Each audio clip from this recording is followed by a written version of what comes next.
Hi, my name is Talia. Welcome to Talia Nerds Out. I was hoping to do a full-on video today going through a recap of what I was reading last month, as well as going through books I picked up and the TBR for quarter 3 of the Historathon. Unfortunately, today was rather rough for me physically. We had rain. My body just was not cooperative.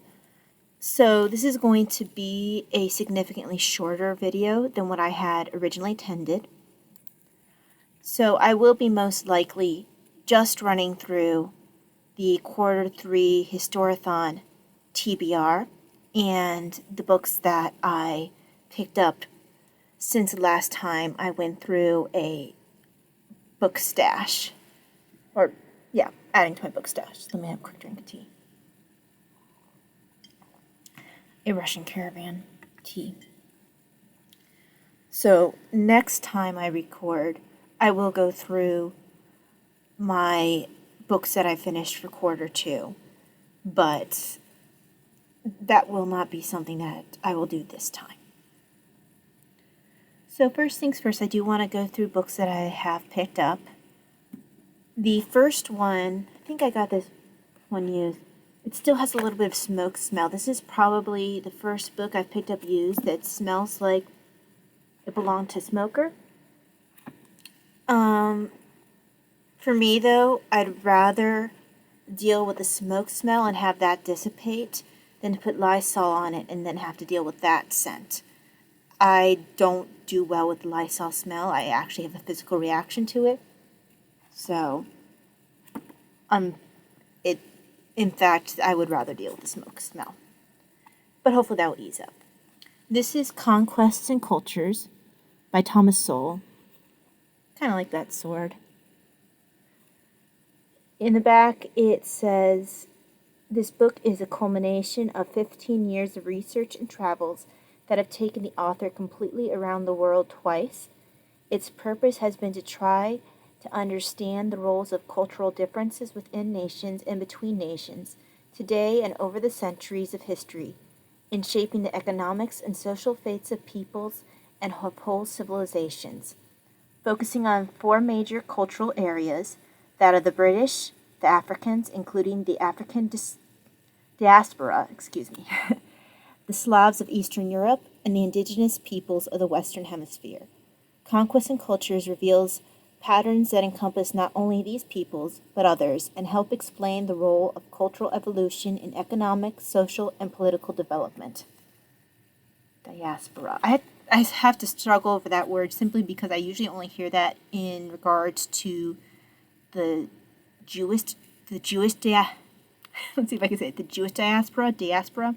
They mention in the Bible the ones that were disconnected from Jerusalem. They had gone to Rome, they had gone to Greece, whatever.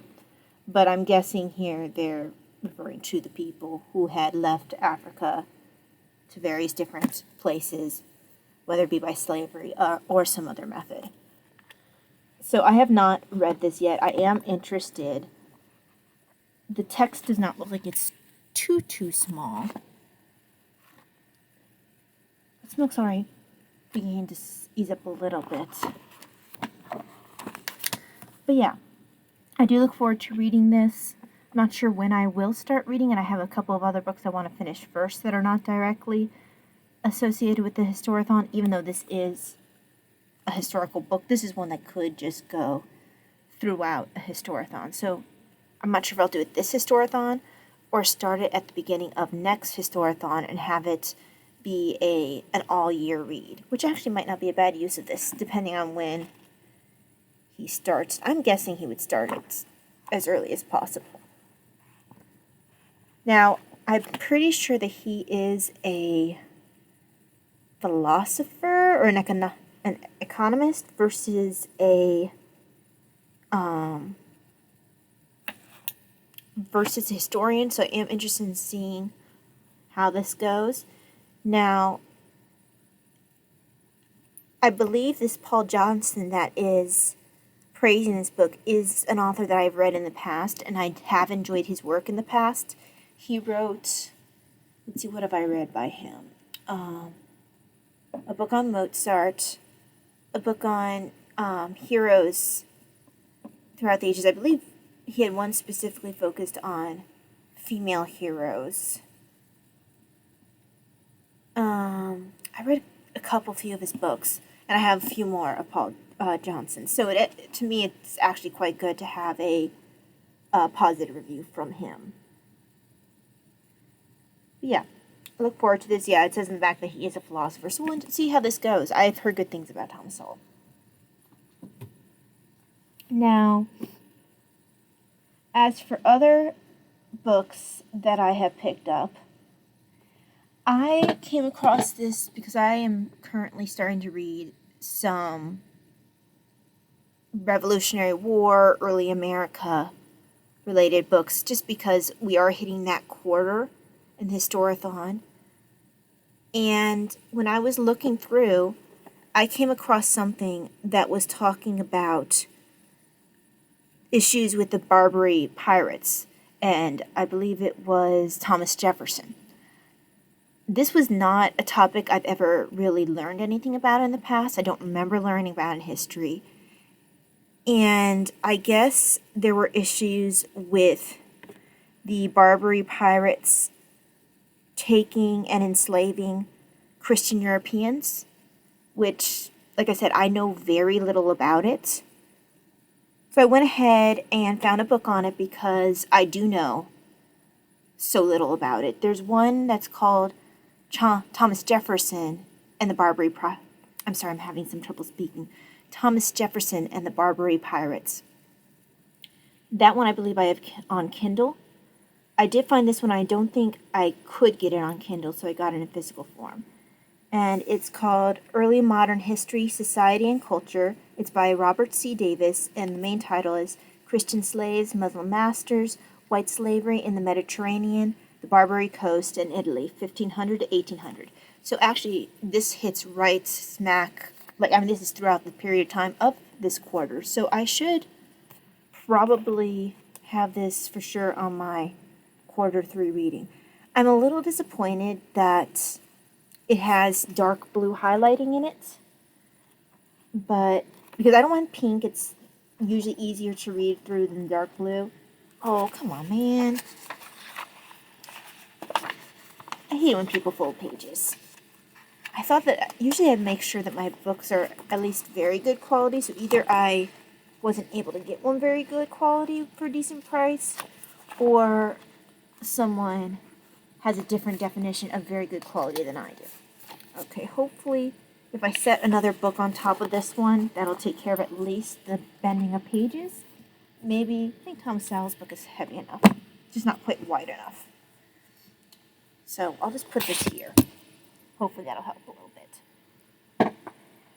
Now, I'll talk more about this in my comic book videos, because I am reading the first volume 1 of the Tomb Raider comic series, or it's a 3-part comic. I wouldn't say comic series because it is a comic series, but each volume contains several comics. So 3 comic omnibuses that are following each other. So I'm currently reading number 1. This one's number 2. This one's number 3. Number 2 is quite a bit thicker than number 3. So look forward to reading these 2, but I will not until I finish volume 1, which I am currently reading. I don't want to put it over there because I have a bunch of books stacked on top of each other. Okay, so the next 2 definitely work for this quarter, just like the one on the Barbary Pirates. This one is In the Pride of the Moment, Encounters in Jane Austen's World. And let me see what the inside says. John A. Dussinger argues that the strength of Jane Austen's writing is found in the minute encounters that reveal a character's life rather than in the larger design of the story. In the Pride of the Moment contests the familiar view that Austen's novels are stylistically polished but lacking in substance by showing that they give unusual significance to the most ordinary events. Austen's narrative strategy brings her characters together in an encounter, a radically focused interaction revealing the nuances of behavior. The encounter conveys symbolically the participants' attitudes and intentions, and if the nominal activity in the scene is significant in forming political alignments, it also defines the alienation of individuals outside the frame of reference. So basically, it talks about how the encounters are used to look deeper into the characters, into the society, etc. So this is something I look forward to. It gives me kind of idea of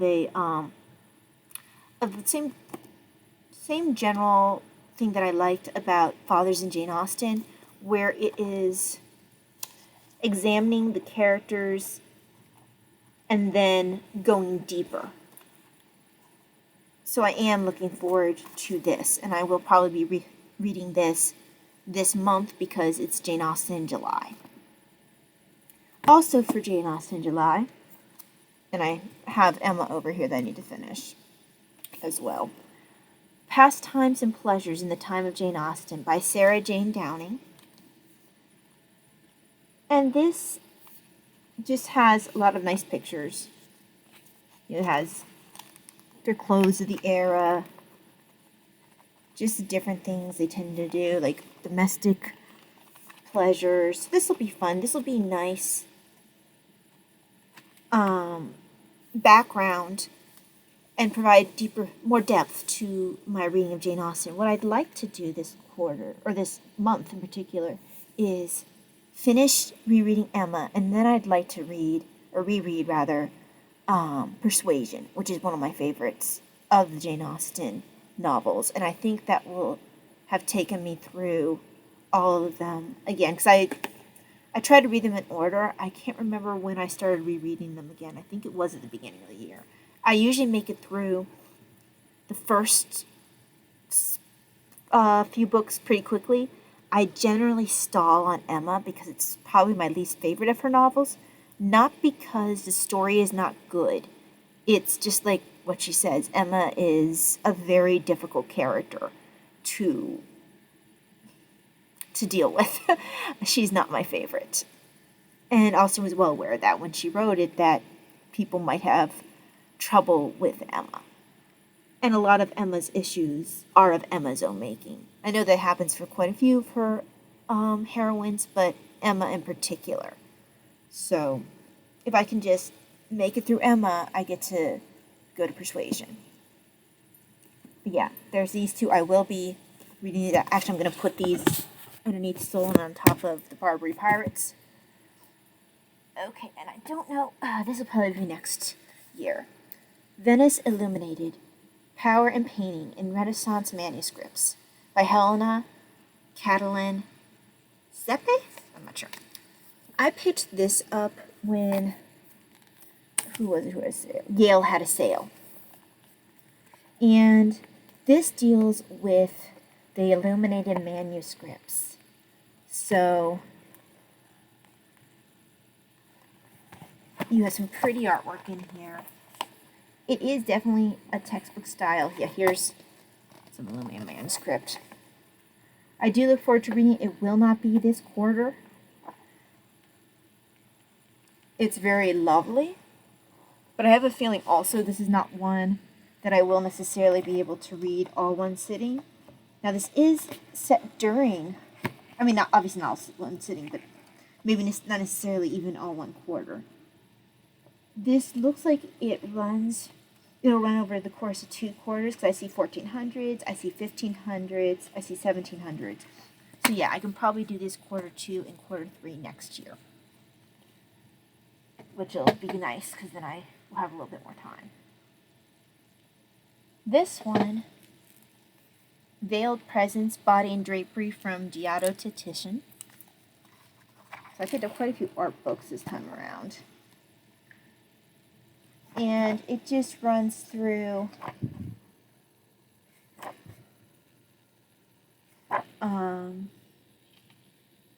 textiles, it runs through just different things for these kind of paintings, in particular when you're dealing with drapery.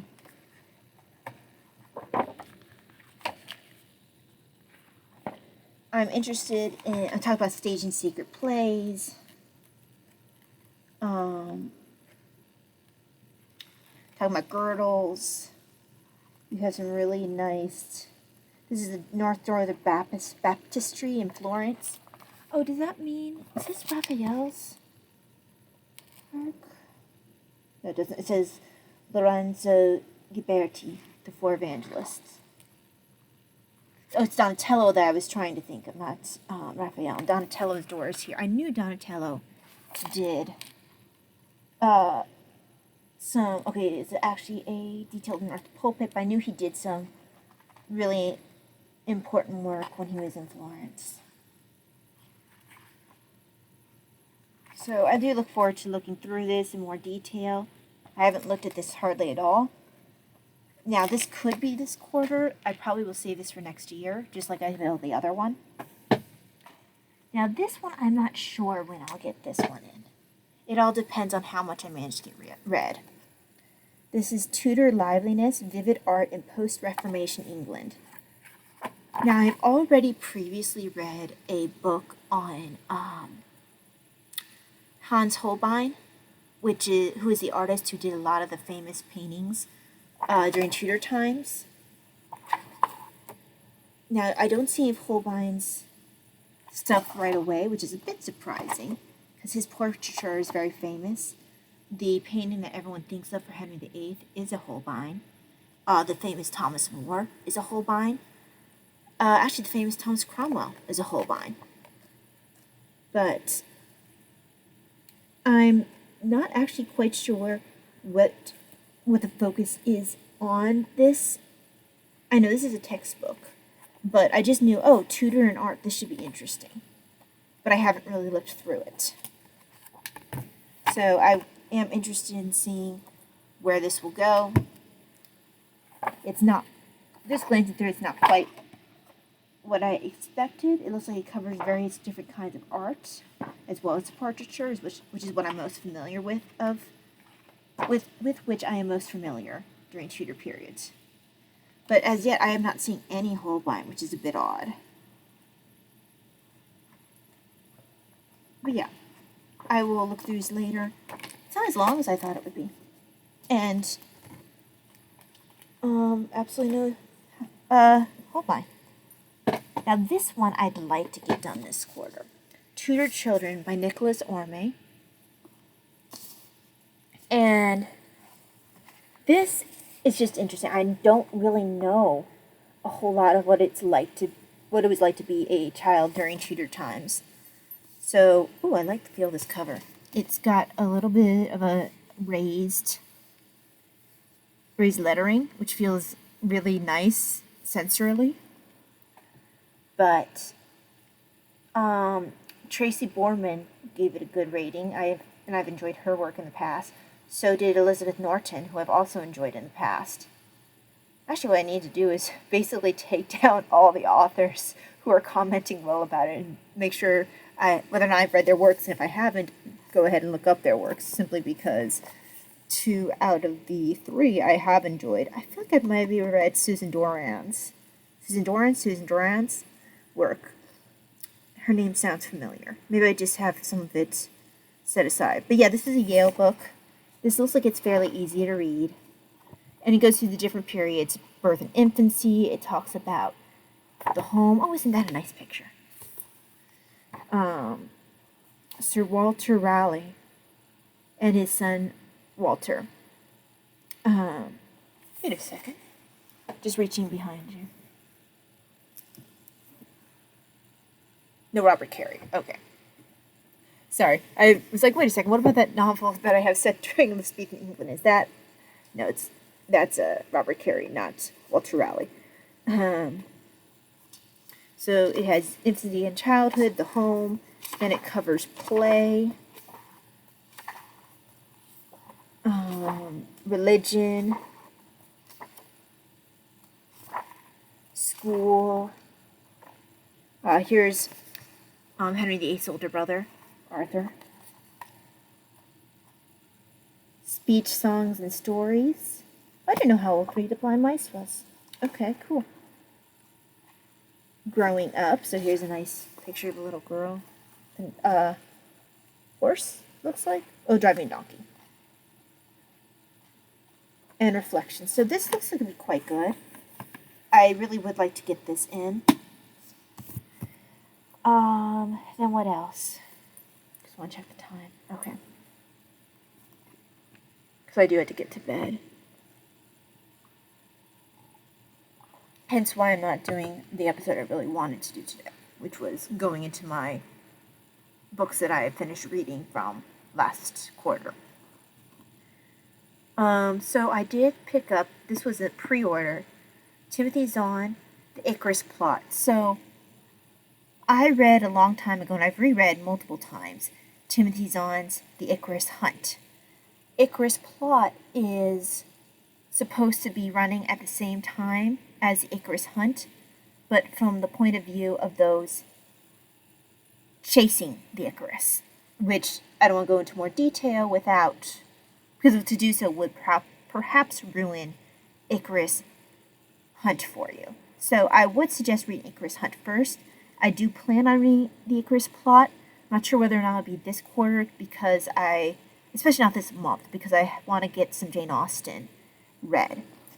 But I have been looking forward to this. This has been a pre-order that I've been waiting for. I was kind of surprised to find that he was writing another one on what had previously been a standalone novel. It's been many years, I think, since he wrote Icarus Hunt. At least, I don't know when Icarus Hunt was written. Let's see. Oh, he's got another one coming. Icarus Twin is upcoming. Okay. So I need to keep an eye on that. I wanted to see when Icarus Hunt was written. I was hoping that maybe in the front it would give me an idea, but it looks like it jumps right into the text. And I don't feel like getting up and checking my... Let's see. Yeah, no, this doesn't tell me when all of them are written. I need to reread the Cobra series too. No, I don't. It doesn't tell me back here when Icarus Hunt was written. That one's been around for quite a while. I can't remember when I picked that up. It's been at least since I was in high school. Probably before that, because Zahn has been writing for a long time. But apparently he's just decided for whatever reason to resurrect the Icarus and to add 2 more books to that. This is concurrent with Icarus Hunt, and I guess we're having Icarus Twin after that. So, very interesting. I will keep my eyes out for Icarus Twin. Okay. My other pre-order is the last, I don't know if she's going to write more after this, The Newlywed's Guide to Fortune and Murder, and this is as yet the last in the Countess of Harley mystery series. I did read one of the book, the Fiancé's Guide to First Wives and Murder. I read that last month. Unfortunately, sadly, Janelle, too fond of books, she passed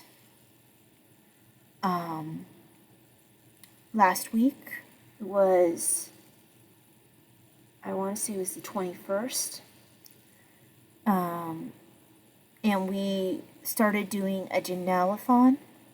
It's supposed to run through, I think, July 3rd. It started last week. And we were supposed to try to read books that reminded us of Janelle.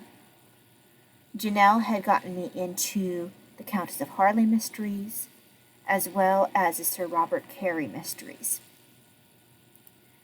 I knew already that I wasn't going to make it through both the Countess of Harley's and the Sir Robert Carey's, but I did read the Fiancé's Guide to First Wives and Murder, and I do intend to read the next one, A Bride's Guide to Marriage and Murder.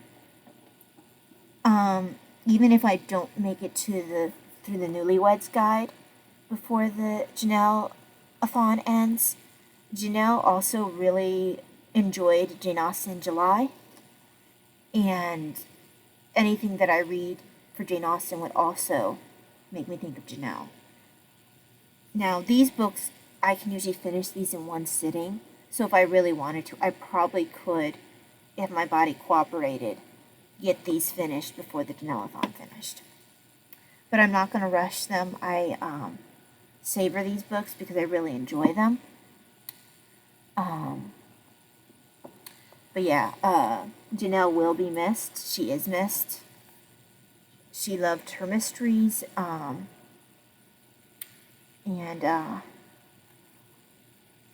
I'm sure she looked forward to this book coming out as much as I have been. And I'd also look forward to experiencing the Sir Robert Carey novels with her, because she was so excited when I went ahead and picked them up, because they were some books that she really enjoyed, and I will think of her when I do get around to reading those. So, Countess of Harley series and the Sir Robert Carey mysteries will always make me think of Janelle. But yeah, this is one of my other stash enhancements. My final one is Courtiers, Intrigue, Ambition, and the Power Players Behind the House of Windsor. I've been looking forward to reading this one for a while. I initially was going to read it on Kindle, but I decided to get the physical form instead. Looking forward to this. I've heard good things about it. Now, when I will actually end up getting it read, I don't know. It doesn't look like it'd be a hard read. The text is fairly large. It might not be a bad in-bed read. But yeah, I do look forward to getting this done. Or getting this started and done. So I'm going to end with the books that I plan on reading this quarter.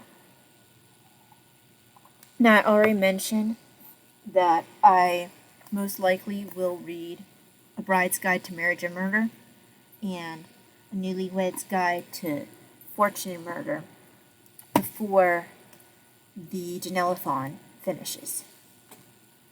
Other than that, I'd like to finish reading The Venerable Bede's Ecclesiastical History of the English People.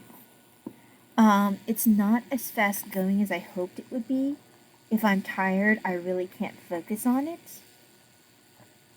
So I have a feeling this might become a bit of a long-standing read, much more than I expected. Stay. Other ones I would like to read. Well, I am currently reading, and let's see if the Kindle will let it stay on screen long enough. Okay. I am listening to, once again, George Washington by Ron, I believe it's Ron Chernow. He also wrote a book on Alexander Hamilton.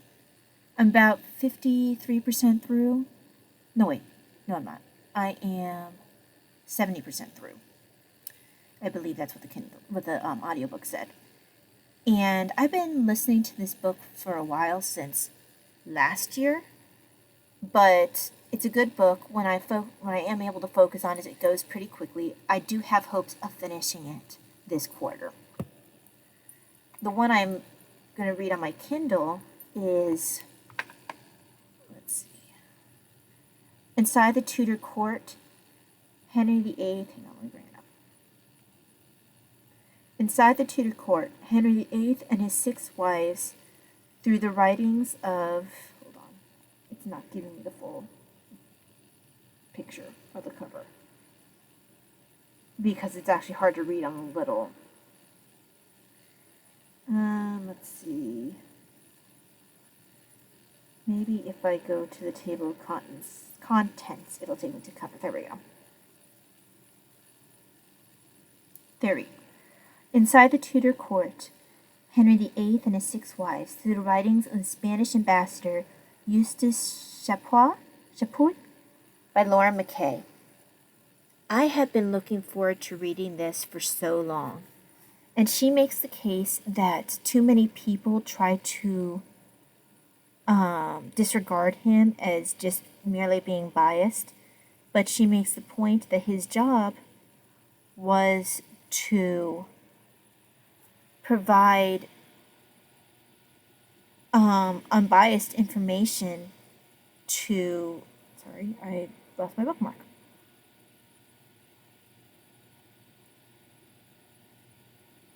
There we go. Was to provide unbiased information. Come on, take me there. There we go. To provide unbiased information to the Holy Roman Emperor, and it would not have behooved him to just tell him what he wanted to hear. So she says, going from that, yes, we know that he did not like Anne Boleyn, for good reason. I am not an Anne Boleyn fan either. And he was very pro-Catherine, which I am too. But it made sense that he would not have thought well of Anne. To be fair, she was definitely involved in the breaking up of that marriage. So, and by that marriage I mean, of course, Catherine of Aragon and Henry VIII. You could argue one way or another if Henry would have found other reasons to break up that marriage if Anne had not been around. But regardless as to who would have been the other woman, I do think Chapuis, whatever, his view would have been the same of whoever that woman was. But I am looking forward to reading this. The author points out that the same people who try to discredit Chapuis also use the information he provides about Tudor court as a source, which does not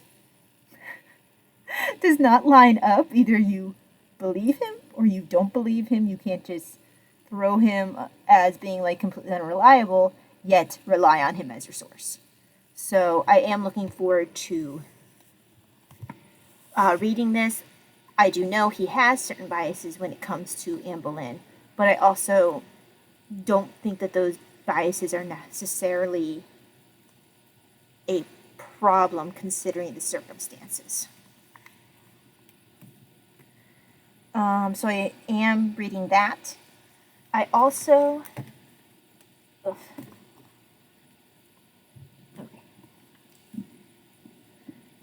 started into the longest introduction of all time with the autobiography of Saint Teresa of Avila. I have kept trying to read this in the Kindle form, and I just haven't made any headway. So I just decided to finally break down to the physical form. The text is decently sized, and once I get through the introduction, which honestly, all it is a. It looks like it's mostly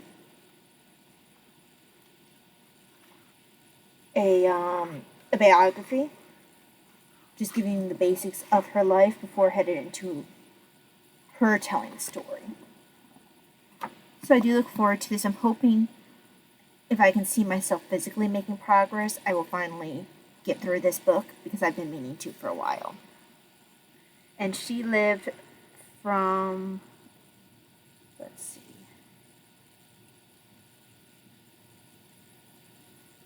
she was in the 1500s, I know that much. I'm not quite sure when she was born.